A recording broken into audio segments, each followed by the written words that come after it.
Los objetivos del presente capítulo son los siguientes. Primero, conoceremos los diferentes tipos de necesidades que existen. Segundo, definir qué es la economía y distinguir entre microeconomía y macroeconomía. Y tercero, entender cuáles son los factores que hacen posible la producción de bienes y de servicios para la satisfacción de las necesidades. Las necesidades se pueden clasificar bajo dos puntos de vista. Primero, según su origen, es decir, en dónde nacen.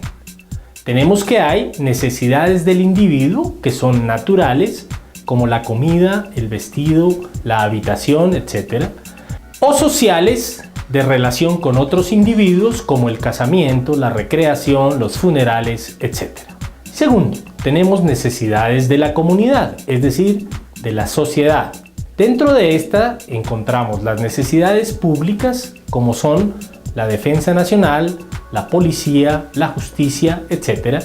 O necesidades colectivas, como el transporte, el servicio de salud, etc. Segundo, tenemos necesidades según su carácter, es decir, ¿qué es lo que satisfacen? Encontramos entonces necesidades primarias o básicas tales como el alimento, el vestido o la vivienda, a las cuales llamamos de primera necesidad. Y encontramos las necesidades secundarias, como los deportes, el turismo, la cultura, la recreación, etc. Con base en las variables descritas, podemos ahora encontrar una definición para la economía. Y decimos que es una ciencia que estudia cómo la sociedad debe administrar y asignar de la manera más eficiente los recursos escasos para poder producir bienes y servicios y distribuirlos entre los distintos individuos. Con base en esta definición, resulta claro que el sujeto de la economía es el ser humano. Primero como productor y segundo como generador de bienes y de servicios y como consumidor de los mismos para satisfacer sus necesidades. De tal modo que el objeto de la economía lo van a constituir los bienes económicos, vale decir, aquellos que cumplan dos condiciones. Son escasos, pero son útiles, es decir, nos cuesta conseguirlos, pero sirven para la satisfacción de las necesidades. En este sentido, los bienes económicos tienen un valor, estamos dispuestos a pagar para poder obtenerlos. Y la esencia de la actividad económica radica entonces en la posibilidad de elegir. El estudio de la economía tiene lugar bajo dos enfoques. Microeconomía.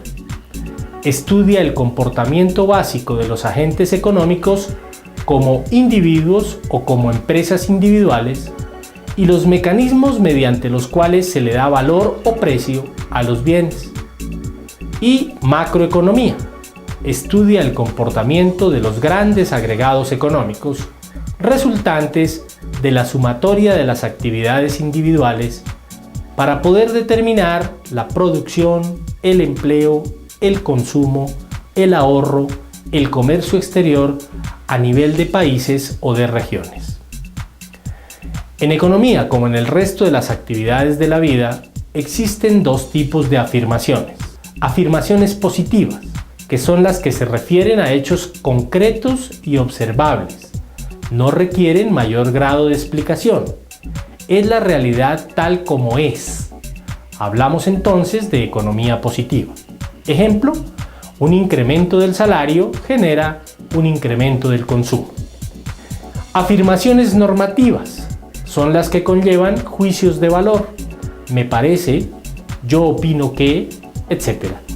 Se refiere a lo que debería ser. Hablamos entonces de la economía normativa que funciona en base a una norma generalmente adoptada por una mayoría. Ejemplo, es conveniente reducir los impuestos para aumentar el consumo. Veamos ahora cuáles son los recursos o factores con que cuentan las personas naturales y jurídicas para poder producir los bienes y servicios que requiere la sociedad. Hablamos de los factores de producción. que son los recursos empleados por los individuos, las empresas o unidades económicas, aquellas productoras de bienes y de servicios, y el Estado, para transformar insumos, materias primas, y producir bienes y servicios finales. Identificamos los siguientes factores. La tierra, como un espacio físico en el cual podemos movilizarnos y desarrollar nuestras actividades. El trabajo humano, que se considera como la capacidad física o intelectual para ejecutar una labor.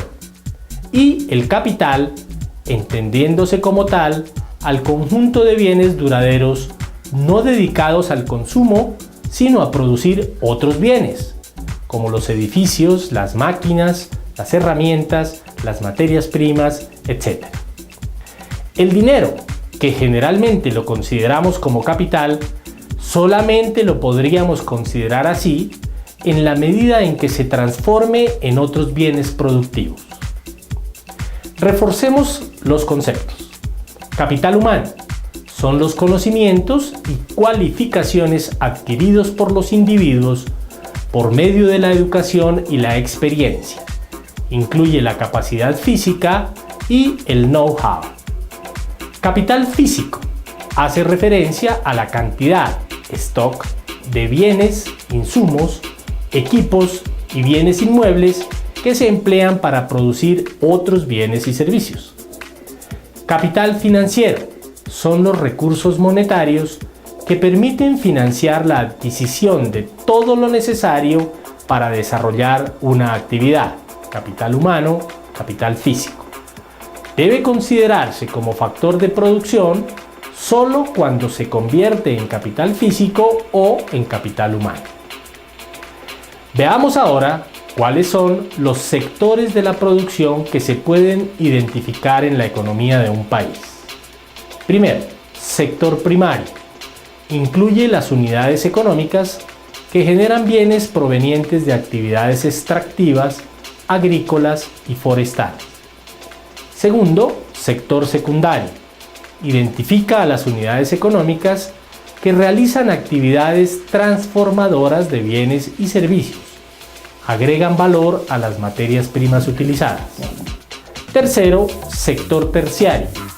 Requiere que las unidades económicas posean conocimiento, información y organización que les permiten ofrecer y vender los bienes y servicios. Se refiere a la intermediación.